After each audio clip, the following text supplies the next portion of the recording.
Hi everyone, this is Social Change, lecture number 3 on Harper and Lee, chapter 4, American Social Trends, pages 66 to 82. This is part 1. There's 2 parts, so this is part 1. Okay, let's start. So Harper starts by arguing that one can think about social change in 3 different ways. That change can reflect significant social events, such as the end of World War II, assassination of JFK, or 9/11.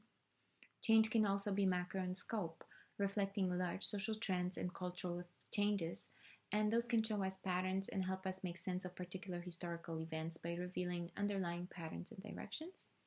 And change can occur in spheres of our social life that are closely tied to individual lives, families, work settings, education, religion, and so on. This has to do with changes in population and social institutions. All of these ways of looking at changes have strengths and weaknesses, because if you focus on one too much, you may lose perspective of the other and vice versa. Best way is to interconnect events with broad social trends and changing institutions of everyday life. So, Harper and Lee discuss structural trends, and these have to do with changes in our relationships with other people in society and the organization and communities in which we participate. For example, the growth and scale of social life, and our lives are increasingly connected with lives of others and with larger numbers of people in big structures. Think back to the comparison of your life to the life of your grandparents.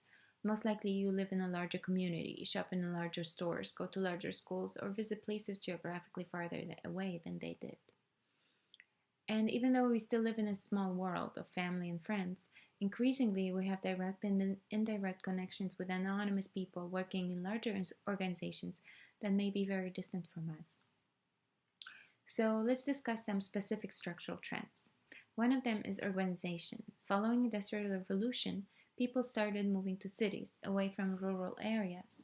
And today, 70% of us, 70% of people on this planet, live in large urban areas that dominate social, political, and economic lives of the nations. Another trend is the centralization of control of power and authority. So, growth in size also means growing concentration of power to make important decisions in the hands of fewer people.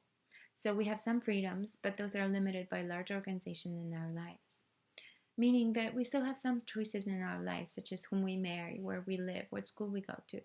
But other things are often decided for us, when the trash is picked up or where we vote in our district.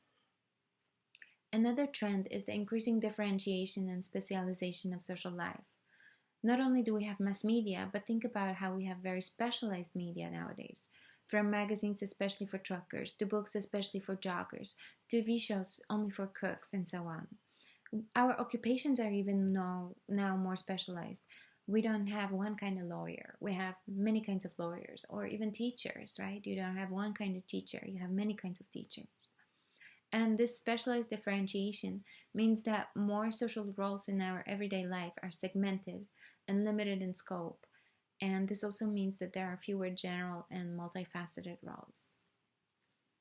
Other specific structural trends include growing interconnectedness and network nature of social life.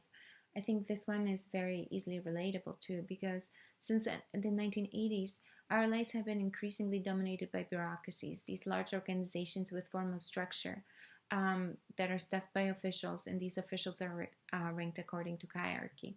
Think about schools, hospitals, DMV. Those are all examples of bureaucracies. However, today one might argue that we live more in a network society. Because of internet, smartphones, overnight deliveries, our social life is more governed by web of interactions that do not really follow traditional bureaucratic lines.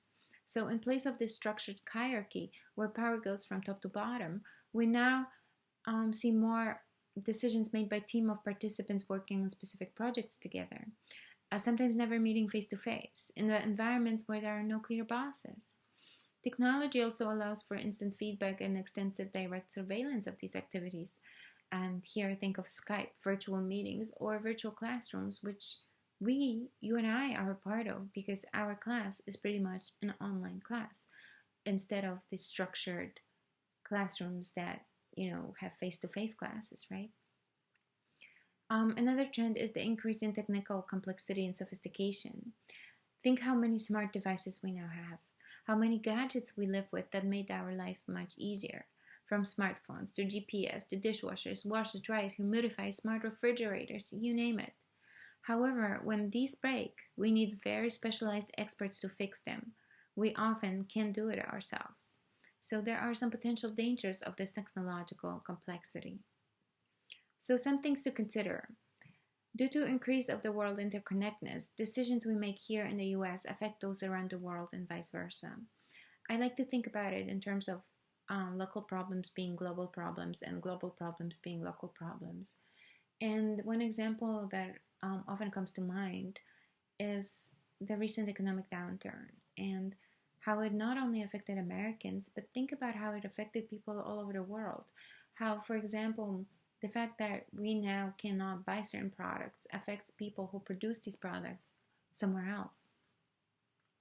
Another thing to consider is whether this innovation is truly efficient, because there are some very real costs and consequences, and often those larger economic, ecological, and social costs are overlooked. In the middle of page 70, Harper and Lee lists some of those issues, such as cost of diesel. Think about pesticides, fertilizers, food processing. Think about what those do to our bodies. Transportation. Think about jobs being taken away from people. And those jobs that stay are menial, long hour jobs with no security, which of course is not true of all jobs, I realize that. Another thing to consider is nuclear plants. Although they can produce enormous amounts of energy, the cost of disposal of nuclear waste, the human, economic, and environmental costs are enormous. Think about what happened in Chernobyl in 1986, or what happened in Japan very recently in Fukushima. It all goes back to the point of progress, but at what cost? We also have to manage risks of modern life. And of course, our modern lives in some ways are far less riskier today due to progress of medicine, more education, safer transportation. But we have to think today about nuclear and environmental disasters that are entirely man-made. Engineering failures, natural disaster aggravated by human design failures, not to mention terrorism and new forms of crime and overwhelming possibilities for social control. Think about how we are watched all the time, almost everywhere, and I don't only mean online. Think about where cameras are all over the place, how we are being watched everywhere. So with all these freedoms and liberties that this development brought us, our personal worlds are also suffering from what some might call technological overkill.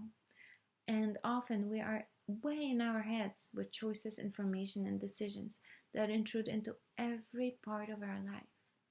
And those are new changes that our grandparents never had to think about, nor did they have to deal with. So this is part one. Shortly, I will start part two. Okay, bye.